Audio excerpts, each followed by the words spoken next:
gente, bom dia a todos vocês, como é que vocês estão, como é que vocês amanheceram, que todo mundo esteja bem, em paz. E hoje trazendo para vocês a continuação da nossa aula de história, que eu disse que dividiria ela em dois tempos, certo? Falando sobre a República, a República Velha.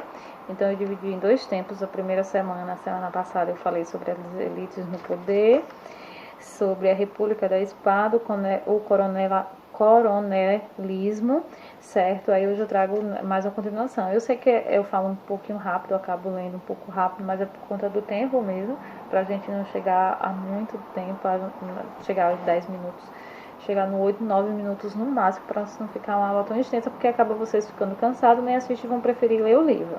Então hoje eu trago para vocês sobre as mudanças sociais que aconteceram nessa época, certo? E aí vocês vão estar abrindo na página 91 para dando continuidade. E aí a mudança de forma de governo, a mudança na forma do governo de monarquia para a república não resultou em melhorias para a população brasileira. Então, naquela época, não deu muito resultado, naquela época de imediato. No período correspondente ao final do século XIX e início do século XX, o Brasil recebeu muitos imigrantes estrangeiros que vieram trabalhar nas lavouras do café. Então, eu lembro que eu falei para vocês que logo depois do fim da escravidão no Brasil, né, Princesa Isabel, aí veio o fim do período monárquico, veio a república, né, o período republicano. Então foi um atrás do outro. E o que é que acontece? Os senhores de engenho, né, os grandes fazendeiros, eles perdem a mão de obra escrava. E aí quem iria trabalhar agora para eles? Quem iria desenvolver esse trabalho? E aí vem os imigrantes para aqui, para o Brasil. Nessa época vieram os imigrantes, pessoas de outros países para trabalhar, né, em trocas, né, promessas, terras, dinheiro, né, em troca de salário. Eles receberiam um salário ao contrário dos escravos, que eram escravos mesmo, trabalhavam de graça. E aí nessa época vieram para cá os imigrantes, vieram pessoas de fora. Por isso que eu digo que o Brasil ele sofreu uma grande miscigenação. Por conta disso, os primeiros povos foram os índios, depois os europeus, depois os africanos. E logo em seguida, com o fim, né, da monarquia, com o período republicano, vieram para cá os imigrantes. Os italianos, os franceses, os holandeses, os alemães, aí vieram os japoneses, vieram diversos povos, né, os franceses, acredito que eu já tinha falado. E aí nessa época mesmo, essas mudanças sociais do Brasil foi, né, tava ainda com as pernas meio bamba. Nesse tempo também ocorreu um grande desenvolvimento. Algumas cidades como Rio de Janeiro e São Paulo cresceram e modernizaram-se e acumularam-se riquezas. Embora tenha ocorrido esse desenvolvimento nas grandes cidades, a maioria da população ficou fora desse processo, especificamente as pessoas que moravam no campo, que viviam de condições miseráveis. Então, as mudanças sociais. O Brasil ele se desenvolveu, ele cresceu em termos social para aquelas pessoas que tinham um maior poder aquisitivo e as pessoas que moravam na zona rural, né, que não tinha tanto poder aquisitivo, que dependiam do campo, né, que dependiam dessa parte da plantação e da colheita, né, elas viviam na miséria. Não foram condições miseráveis, não foram condições bastante favoráveis para essas pessoas. E realmente alguns imigrantes que vieram para cá, para o Brasil, sofreram também com relação a isso. Logo em seguida a gente tem a Guerra de Canudos, que no final do século XIX a situação da população no Nordeste brasileiro era muito precária. Era fome, seca, miséria e abandono no governo republicano. Então foi um período assim, logo no início, final do século de Canudos, o Brasil, né, os brasileiros passaram muita fome, seca, miséria e abandono no governo republicano, que envia poucos recursos à região que vivia sob o comando dos coronéis, né, na revolta de Canudos, né, foi o período da coronelismo, né, na época do coronelismo. E aí o povo se uniu a Antônio Conselheiro, o qual pregava ser um emissário de Deus vindo para abolir as desigualdades sociais e as maldades da República, como exigência do pagamento de impostos, por exemplo.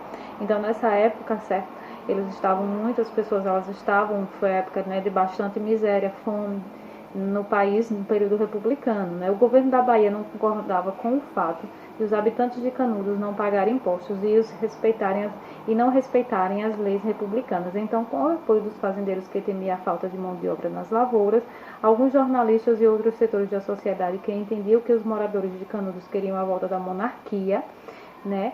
E contando ainda com o apoio da Igreja Católica, resolveram destruir Canudos. Foram enviadas tropas do governo estadual e federal para atacar o local, porém a população resistiu bravamente. E se após a terceira investida militar, em 5 de outubro, só após a segunda investida militar, em 5 de outubro de 1897, a população de Canudos foi vencida. Então foi uma guerra que houve, né, que destruiu essa população. Gente, eu estou falando rápido por conta realmente do tempo, é um assunto muito extenso. Ele precisaria de um tempo maior, né, precisaria que a gente estivesse na sala de aula para explicar com maior detalhes com relação a tudo isso. Aí eu acabo falando rápido e a gente acaba não tendo, né, o tempo que a gente deveria ter. E aí os agitados os anos de 1920 e o fim da República Velha, né, que aí em 1920 foram bem agitados em nosso país. Muitas fábricas estavam se instalando, então foi o fim da República Velha para o início da República Nova, né? E aí muitas indústrias, muitas fábricas se instalando, né, no país, os centros urbanos se desenvolviam, né? Na verdade, o país, né, o Brasil está se tornando, está se urbanizando, né? Aí desenvolviam, centros urbanos se desenvolviam e grandes políticos surgiam para ameaçar o domínio das oligarquias paulistas e mineira. A oligarquia paulista isolava-se enquanto a mineira procurava se aliar ao Rio Grande do Sul e aos outros estados, como Pernambuco, Rio de Janeiro e Bahia, na tentativa de eleger o presidente. Então, com a implantação das fábricas em diversos centros urbanos, ocorreu o inchaço desses locais, a cidade foi ficando inchada, né? Várias fábricas, inchaço, né? Crescimento, na verdade, inchaço seria um crescimento, né? Deixa eu ver, viu? E porque recebiam muitas pessoas que iam morar naqueles locais em busca de emprego. Então foi aumentando, as pessoas foram vindo, aqueles locais foram ficando grandes, né, mais agitados, locais agitados e muita gente. As condições de moradia também eram deploráveis. A maioria dos trabalhadores moravam em cortiços ou mucambos, casas pequenas, né, locais inadequados, inapropriados para pessoas, né, somente sobreviver. Por causa das condições desumanas de trabalho, os operários, em 1917, promoveram uma greve geral com sucesso. A luta dos operários ganhou força com a fundação do Partido Comunista Brasileiro em 1922, mas os comunistas foram proibidos de agir, entretanto continuaram atuando nos sindicatos. Então foi aí quando se deu início às greves, às formações dos sindicatos, porque os trabalhadores, eles queriam os direitos dele como trabalhadores, né, os operários naquela época que não tinham direito, né, os imigrantes vieram para trabalhar, mão de obra, recebiam salário, mas não tinham direitos trabalhistas, que depois foram criando, as pessoas começaram a enxergar, começaram a ver as coisas de outra forma e que começaram a criar leis, que deveriam ter leis trabalhistas voltadas para o trabalhador, né, greves, formação dos sindicatos, os sindicatos que é a favor do trabalhador, né, que vai lá lutar, né, a favor do trabalhador. Então tudo isso deu início no final da República Velha para o início de uma nova república agora, né, porque assim, final do século XIX para início do século XX, o Brasil agora é um país republicano, mas mesmo assim não começou da forma que deveria começar.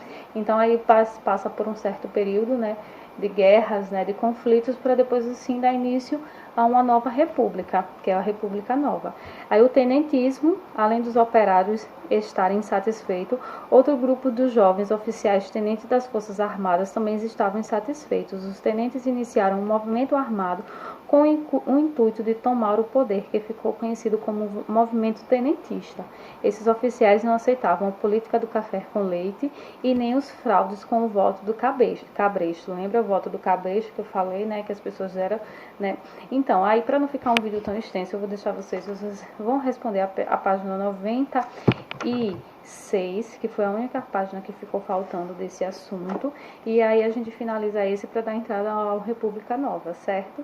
E aí a gente finaliza essa aula para não ficar um vídeo também tão grande, tão extenso. Desejo a todos vocês um bom dia, beijos e até mais.